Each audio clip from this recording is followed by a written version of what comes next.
What Patton did.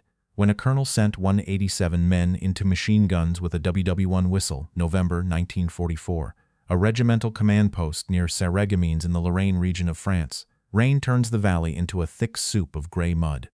Inside a stone farmhouse, an aging officer stares at a topographic map. He is not looking at the armored columns or the heavy artillery batteries available to him. He is looking at a steep ridge held by the German army. He reaches for a silver whistle hanging from his neck. He ignores the radio crackling with offers of tank support. He ignores the low clouds that would allow for a devastating creeping barrage. He wants a frontal assault. He wants his men to fix bayonets and run directly into the mouth of a machine gun nest. 187 men will pay for this decision in less than 2 hours. Patton is coming to ensure the bill is settled. This is the story of how an aging officer's refusal to adapt to modern warfare led to a massacre, and how George Patton delivered a swift and mirroring lesson in leadership. Before we continue, make sure you subscribe. We tell the World War II stories that show what happened when old hierarchies met new realities. These are the moments that defined the true cost of victory in the face of rigid tradition. Captain Neil Patterson was 27 years old. He came from the industrial heart of Dayton, Ohio. He led a company of men under the regimental command of a man who lived in a different century. Patterson was a product of modern military education. He had spent his training cycles at Fort Benning, learning the intricate dance of combined arms. He knew that an infantryman was a precious resource, not a blunt instrument. To Patterson, a tank was a shield, and artillery was the hammer that cracked open the enemy's shell. He had seen the carnage of the hedgerows. He had carried the weight of dog tags from men who died because they were sent into places where no human body was meant to go. His eyes were tired. They were the eyes of a man who respected the machine because the machine saved lives. He believed in the future of warfare. He believed in the coordination of steel and fire. Colonel Harlan Stokes was 53. He was a career infantry officer who had found his identity in the mud of the Meuse-Argonne offensive in 1918. To Stokes, the world had not changed since the day he led a platoon across no man's land as a young lieutenant. He viewed the battlefield as a test of raw, unadulterated will. He believed that victory belonged to the commander, who could exert the most pressure through human courage alone. His uniform was immaculate, despite the French rain. His boots were polished to a mirror shine. Around his neck, he wore a tarnished silver whistle. It was the same whistle his father had used to signal charges in the Spanish-American War. Stokes considered the new doctrine of armored support to be a sign of moral decay. He often told his officers that tanks were a crutch for cowards. He believed that the American infantryman only needed a sharp bayonet and a fearless heart to win any war. He was a man of the past, holding the lives of the present in his hands. He was anchored to a dead era. He was prepared to sacrifice everything to prove he was right. By November 1944, the Allied advance across Europe had reached a grueling inflection point. The lightning-fast dash across France that followed the breakout from Normandy had slowed to a crawl in the mud of the Lorraine. The German army was no longer in a panicked retreat. They had retreated into the fortified positions of the Maginot Line and the West Wall, using the rugged terrain and concrete bunkers to bleed the advancing Americans dry. Supply lines were stretched thin, and the weather had turned into a permanent enemy. The fields were impassable for wheeled vehicles, and the low ceiling of gray clouds often grounded the tactical air support that had cleared the way in the summer months. It was a time of specialized, brutal warfare that demanded the perfect synchronization of every tool in the American arsenal. In this environment, combined arms doctrine was not just a theory taught in Kansas. It was a survival manual. The United States Army had developed a system where infantry, armor, and artillery functioned as a single organism. The tanks provided the mobile firepower to suppress bunkers. The artillery provided the curtains of steel that kept enemy heads down. The infantry moved in to secure the ground once the heavy lifting was done. Most commanders understood this. They had seen the casualty reports from units that tried to do it alone. Yet, in the chaos of the rapid advance and the sudden filling of command vacancies, some old guard officers managed to cling to the tactics of 1918. They viewed the reliance on machines as a lack of grit. Higher command often missed these pockets of stubbornness until the numbers on a morning report became too high to ignore. The stage was set for a collision between a bloody past and a necessary future at a rain-soaked ridge near Sarreguemines. Captain Patterson stood in the mud, holding a radio handset, waiting for a miracle that his colonel had already decided they did not need. Captain Patterson entered the regimental command post, with the weight of the morning's reconnaissance heavy on his shoulders. He found Colonel Stokes standing over a map table, the silver whistle glinting against his wool tunic. Patterson cleared his throat and stood at attention. "Sir, the scouts have confirmed the German positions on the ridge," he said. "They have at least 4 MG-42 nests with interlocking fields of fire." Stokes did not look up from the map. "Courage finds the gaps in any field of fire, Captain," he replied. Patterson leaned forward, pointing to the contour lines. Respectfully, "Sir, if we move the Shermans from the 761st into that draw, they can suppress those bunkers while the 155s soften the crest." Stokes finally looked up, his eyes cold and distant. "I already told you no, Patterson. We are not turning this into a mechanical parade. We are the United States infantry."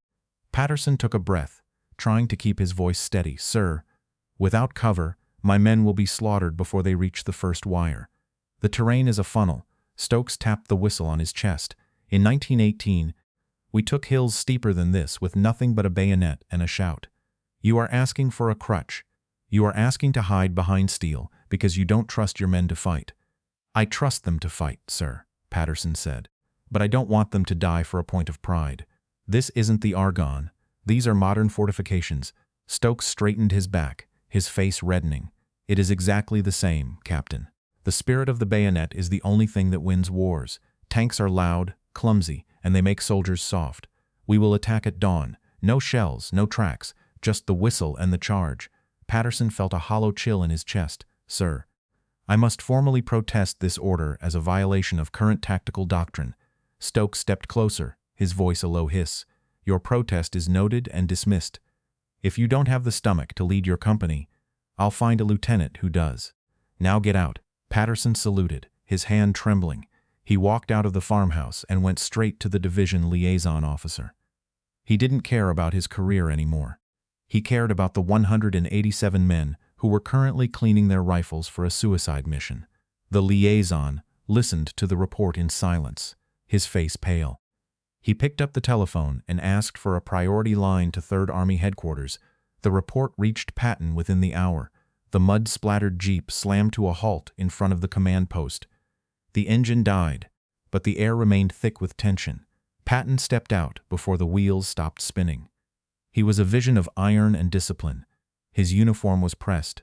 His 4 stars caught the weak winter light, and the ivory grips of his revolvers sat ready at his hips. He did not wait for an invitation. He walked through the door, and the room fell into a suffocating silence. Every officer present snapped to attention, their eyes fixed on the floor. Patton did not look at the maps. He did not look at the radios. He looked directly at Colonel Stokes. Patton stood perfectly still and spoke in a voice that was quiet, high-pitched, and terrifyingly calm. "Colonel, did you receive a request for tank support from the division's armored battalion yesterday?" Stokes cleared his throat and stood tall. "I did, General," he replied. "And did you receive a request for a preliminary artillery barrage from the division's fire coordinator?" "I did, General," Stokes said, "but I deemed it unnecessary for the objective." Patton took a step closer, his eyes narrowing. "And did you, in your professional capacity, deny your company commanders the use of these assets because you believed they were a crutch?" Stokes hesitated for a fraction of a second before answering. "I believe in the spirit of the infantry, General. I believe that machines can never replace the courage of a man with a bayonet." Patton stared at him for a long moment. He reached into his pocket and pulled out the casualty list. He dropped it onto the map table. 187, Patton said, "That is the price of your spirit. You talk about the infantry as if it is a blood sacrifice. It is not. The job of the infantry is to take ground, and the job of a commander is to ensure they are alive to hold it. You looked at a modern machine gun nest and decided that the best way to defeat it was to throw flesh and bone against it. You think you are being brave, you are being a murderer. Patterson here requested the tools of modern war, and you told him he was hiding. You weren't protecting the spirit of the infantry. You were protecting a memory of a war that ended 26 years ago. This war isn't your father's war. The Germans don't care about your courage. They care about their cyclic rate of fire. You sent those men into a machine gun with a whistle and a prayer, and now 187 families are going to get a telegram, because you are too arrogant to learn a new trick. You are a relic, Colonel, and relics belong in museums, not in command of American soldiers. You have 2 minutes to pack your personal effects. You are relieved of command. You will surrender that whistle and report to the rear for reassignment to a postal unit, or you can face a general court-martial for criminal negligence. Choose now. Stokes stood frozen, his face ashen, as his hand drifted toward the silver whistle at his neck. He saw the fire in Patton's eyes and knew there was no middle ground. He slowly unhooked the lanyard. He placed the whistle on the table next to the list of the dead. He didn't say a word. The relief of command happened in full view of the regimental staff. Patton did not allow Stokes the dignity of a private exit. Under Patton's icy gaze, the colonel was forced to stand by as his own gear was unceremoniously hauled out of the farmhouse and tossed into the back of a waiting transport truck. The silver whistle remained on the table, a tiny, glittering indictment of the lives it had cost. Patton turned to Captain Patterson and promoted him to acting regimental commander on the spot. He ordered Patterson to assemble the surviving officers in the muddy courtyard. There, with the smell of wet wool and wood smoke hanging in the air, Patton announced the change in leadership. He told them that the era of the frontal charge was dead, and that anyone who tried to resurrect it would join Stokes in the rear. The men watched in a stunned, heavy silence as their former commander, a man who had demanded blind courage, was driven away toward a mail sorting facility. There were no salutes as the truck pulled out of the drive. The witnesses only felt a profound sense of justice. The sound of the retreating engine was the only eulogy for a doctrine that had finally been buried in the mud of Sarreguemines. Neil Patterson remained with the regiment through the end of the war, leading his men through the crossing of the Rhine and into the heart of Bavaria. He returned to Dayton in 1946 and took over his father's machine tool shop, applying the same precision to manufacturing that he had once demanded on the battlefield. He was a quiet man who rarely spoke of the war, though he famously refused to allow a whistle of any kind on his shop floor. He lived a long, productive life and died in 1994, surrounded by grandchildren who knew him only as a gentle craftsman. He never forgot the face of the 187 men he lost in those 90 minutes, and he carried a small notebook with their names in his pocket until the day he passed away. Harlan Stokes spent the remainder of the conflict overseeing the sorting of millions of letters in a drafty warehouse in Le Havre. He was passed over for promotion and quietly forced into retirement in 1947. He returned to his family estate in Virginia, where he spent his final years writing long, bitter letters to military journals about the decline of the American warrior spirit and the softening of the modern soldier. He died in 1962, largely forgotten by the army he had served for 30 years. To the end, he remained convinced that he was a victim of a general who favored machines over men. General Patton never mentioned Stokes by name in his memoirs, but a single entry in his private diary from late November 1944 noted the incident. He wrote that a commander who does not use every tool at his disposal is not a leader, but a butcher with a badge. He kept the silver whistles in a small box at the bottom of his trunk.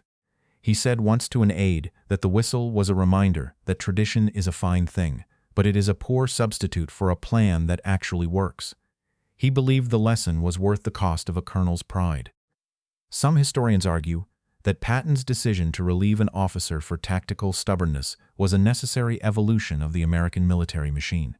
They suggest that the transition from the slow, attrition-based warfare of 1918 to the high-speed combined arms doctrine of 1944 required the ruthless removal of those who could not adapt.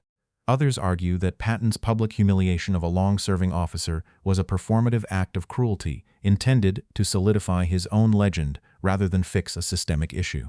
They claim that the failure at Sarreguemines was a result of a broader lack of training that no single dismissal could resolve. What is certain is that after this incident, the use of coordinated armor and infantry became the absolute standard for the Third Army. If you had been in Patton's position, would you have done the same, or would you have simply disciplined the colonel behind closed doors? Let us know in the comments. And if you want more stories about what happened when old hierarchies met new realities, make sure to subscribe.